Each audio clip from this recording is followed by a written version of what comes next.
নমস্কার বন্ধুরা, আমি সুপ্রিয়াস কিচেনে আপনাদের সবাইকে স্বাগত।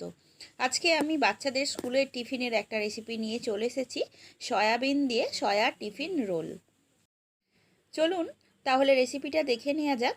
আমি সয়াবিনকে একটু অল্প নুন দিয়ে সেদ্ধ করে নিয়েছি।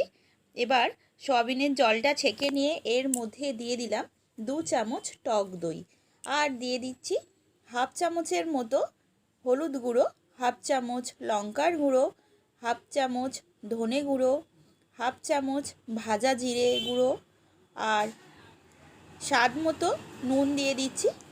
আর দিয়ে দেব এখানে হাফ চামচের মতো গরম মশলার গুঁড়ো।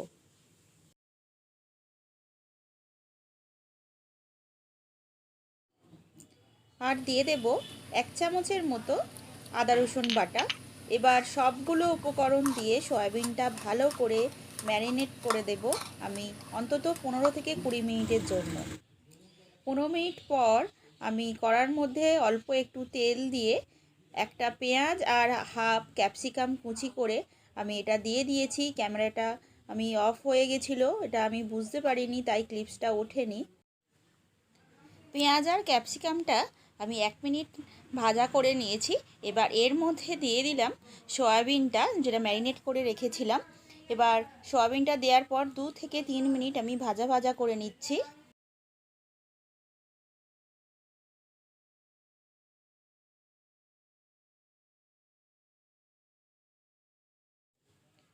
দেখুন 2 থেকে 3 মিনিট ভাজা হয়ে গেছে। এবার এটার মধ্যে আমি অল্প একটু ম্যারিনেশনের বাটিটা ধুয়ে আমি জল দিয়ে দিচ্ছি, দিয়ে ঢাকা দিয়ে আমি 5 মিনিট একটু কুক করে নেব।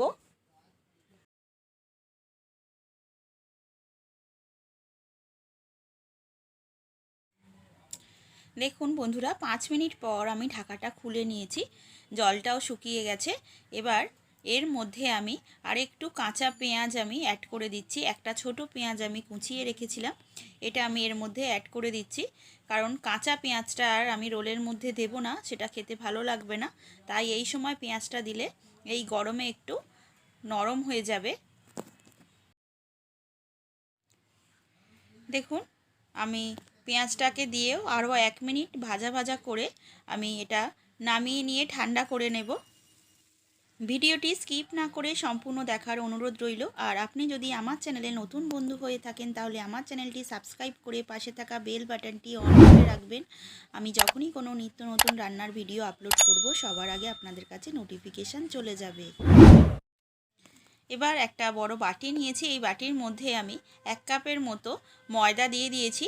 দিয়ে এর মধ্যে অল্প অল্প হাফ চামচের মতো লবণ আর দিয়ে দিয়েছি 1 চামচ সাদা তেল, দিয়ে একটু ময়ান দিয়ে নিয়েছি। এবার এর মধ্যে আমি অল্প জল দিয়ে আটাটা আমরা যেরকম রুটির আটা মাখি ওই একইভাবে আমি মেখে নেব। একটু সফট রাখতে হবে। দেখুন আমি মেখে নিয়েছি। এবার ভালো করে আরেকটু ঠেসে মেখে নিতে হবে। মেখে আমি ময়দাটা রেস্টিংয়ে অন্তত 15 মিনিট রেখে দেব। ময়দাটা একদম শক্ত মাখবেন না, একটু হালকা নরম রাখবেন। দেখুন এই যে হাত দিচ্ছি, দেখুন কতটা নরম আছে। এবার আমার মাখা হয়ে গেছে, এটা আমি ঢাকা দিয়ে 15 মিনিটের জন্য রেস্টিং টাইমে রেখে দিচ্ছি। 15 মিনিট পর আমি ঢাকাটা খুলে নিয়ে আবারও একটু ভালো করে মেখে নেব।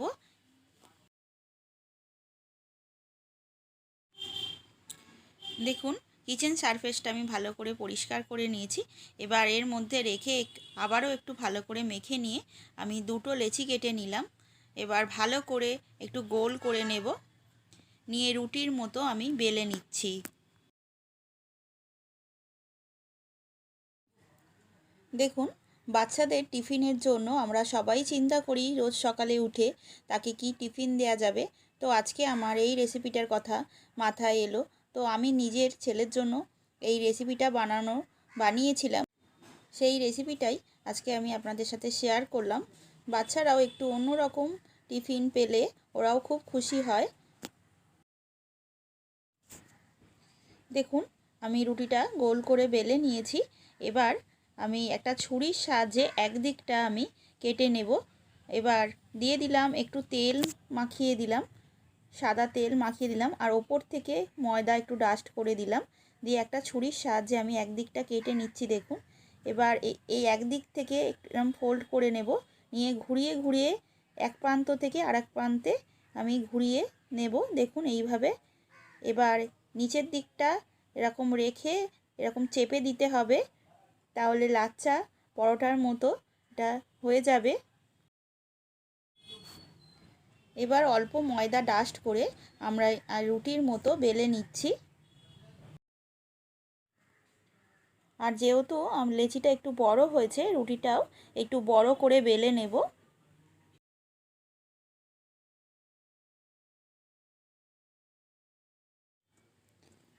দেখুন আমি রুটিটা বড় করে বেলে নিয়েছি। এবার এটাকে আমি ভেজে নেব।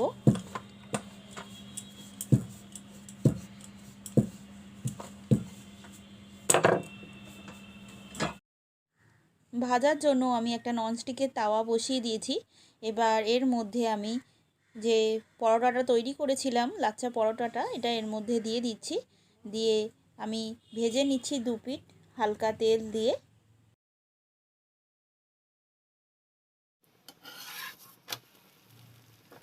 একদিক আমি ভেজে নিয়েছি, আর একদিকটা ভাজা হয়ে গেছে যেহেতু আমি অল্প একটু তেল দিয়ে নিলাম। দেখুন এইভাবে আমি উল্টে দিয়ে 2 পিঠটাই লাল করে ভেজে নেব।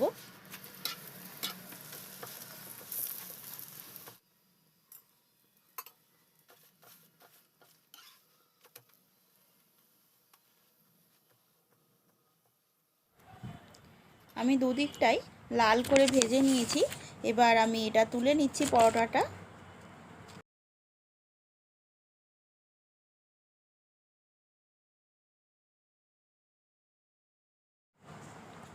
দেখুন আমার পরোটা ভাজা হয়ে গেছে।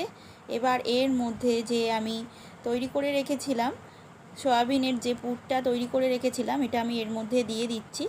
দেখুন এইভাবে লম্বা করে আমি দিয়ে দিলাম।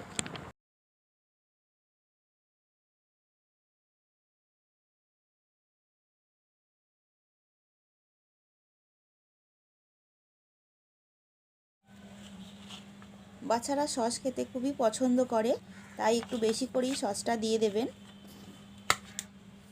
আর ওপর থেকে ভাজা জিরে আর চাট মশলাকে আমি মিশিয়ে রেখেছিলাম, দেখুন এটা আমি এর মধ্যে ছড়িয়ে দিলাম। দিয়ে এবার এটা আস্তে আস্তে ধরে আমি ফোল্ড করে নেব। যেমন রোলটা মোড়া হয় ওইভাবে রোলের মতো করে আমি মুড়ে নিচ্ছি। দেখুন লাচ্চা পরোটা বানিয়েছিলাম, দেখুন প্রত্যেকটা লেয়ার কেমন সুন্দরভাবে খুলে যাচ্ছে, কত সুন্দর হয়েছে। এটা খেতেও ভীষণই ভালো হয়। আর আপনাদের কাছে সময় বেশি না থাকলে আপনারা এমনি পরোটার মতো বেলেও এটা করে দিতে পারেন। দেখুন আমি একটা সাদা কাগজ নিয়েছি, সাদা কাগজের ওপর রোলটা আমি মুড়ে নিচ্ছি। এইভাবে পেছন দিকটা একটু স্টাক করে দিচ্ছি।